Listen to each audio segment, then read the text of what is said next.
السلام عليكم متتبعين تيران خديجه، مرحبا بكم معايا. نتمنى ان شاء الله تكونوا بخير وعلى خير. اليوم ان شاء الله غنشارك معكم واحد البسبوسه كتجي معلكه ولذيذه وطريقه التحضير ديالها سهله. المهم جربوا الوصفه وردوا عليا كما العاده. بلا ما نعطل عليكم ندوزو دابا المقادير وطريقه التحضير.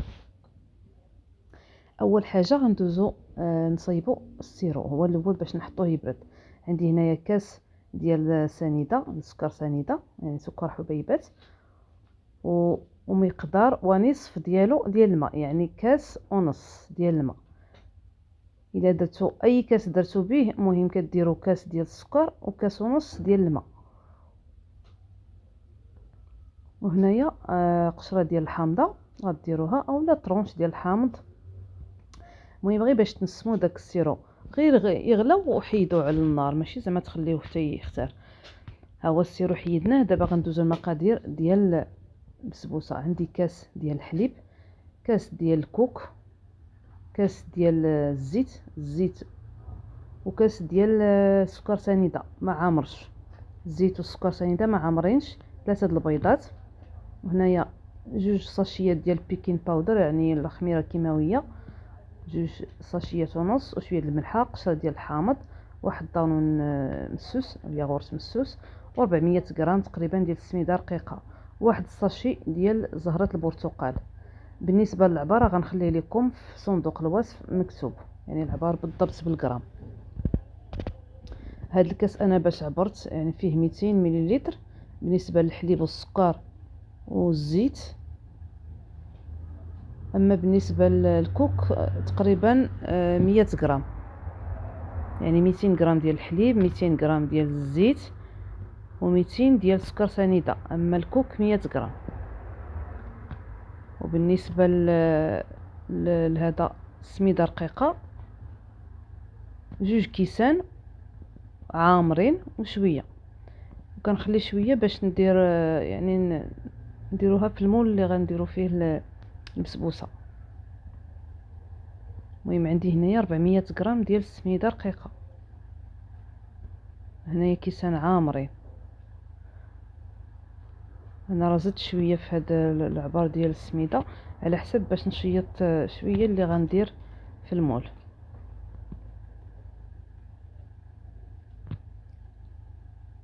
المهم هذا الكاس هذا كما قلت لكم كيهز 200 غرام.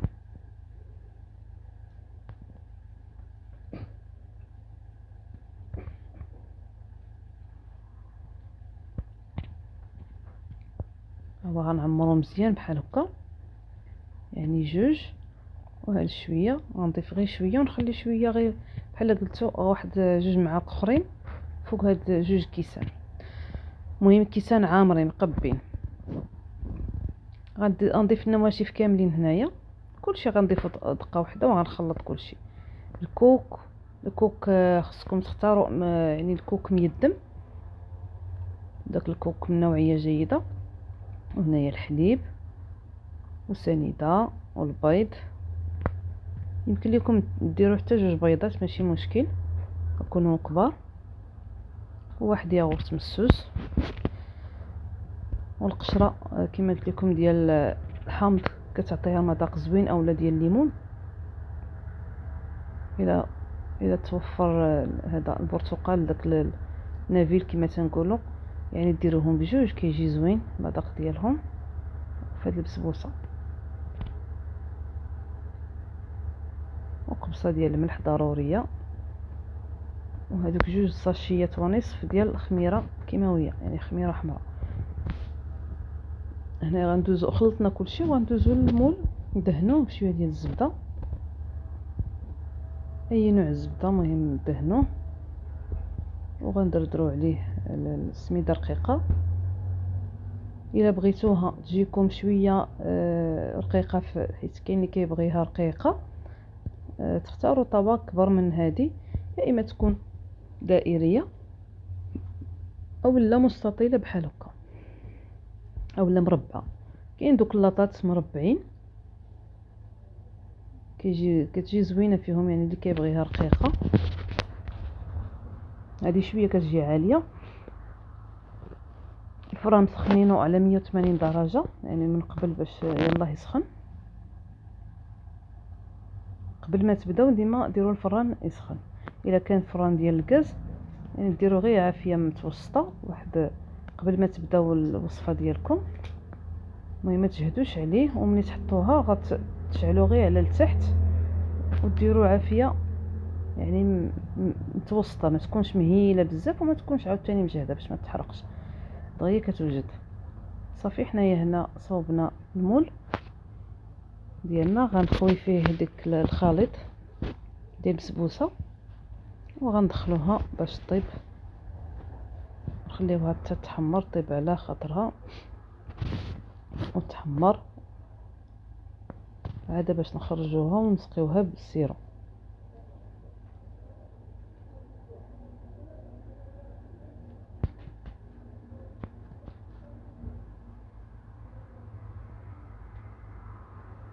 البسبوسه دائما يعني ديروها بحال دابا في الصباح، تخليوها حتى يعني الا بغيتوها الكوتي تخليوها ديروها في الصباح وتخليوها حتى الكوتي باش تجيكم مزيانه، حيت خصها تشرب مزيان وتبرد.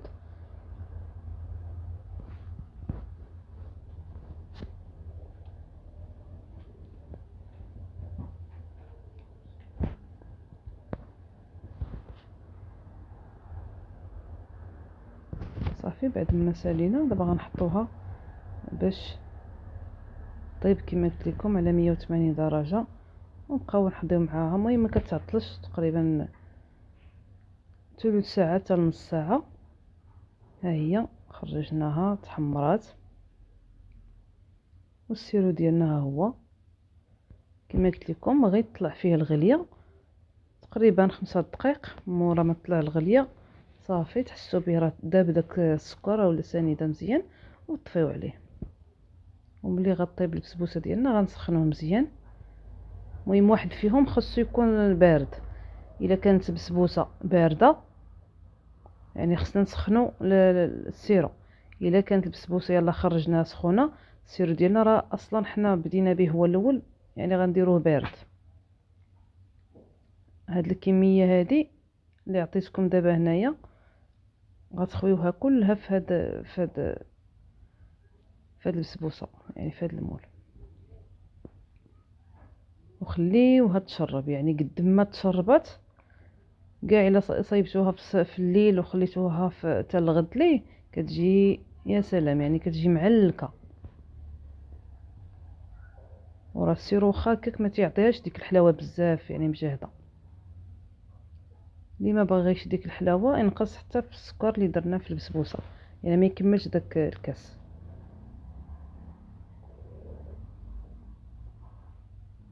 هانتوما انا راه سقيتها وهي بارده، ما سقيتهاش وهي سخونه. السيرو عندي سخون.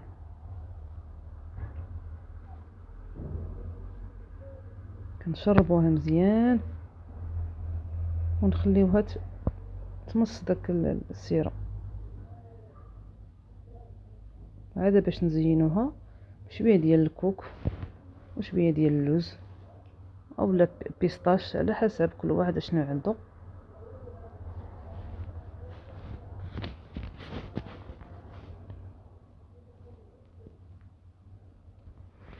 ها هي بعد ما بردات وتشربت مزيان، واخا هكاك انا حيت مع الفيديو ما خليتهاش باش تروبوزا مزيان، زينتها على هذا الشكل هكا. نتمنى ان شاء الله تعجبكم. انا غنقطع واحد الطريف ولكن ما غاديش تصدق حيت كما قلت لكم ما خليتهاش تبرد باش نكمل زعما الفيديو. نتوما من الافضل تخليوها حتى تشرب على خاطرها وتبرد، تشد الفورمه ديالها. انا راه قطعتها، انا خليت بالعاني هذا الفيديو باش تشوفوه. غنحيد هاد الطريف حتى هو راه ما زيتوش مزيان، حيت كما قلت لكم ما خليتهاش تروبوزا مزيان ترتاح، خصها ترتاح.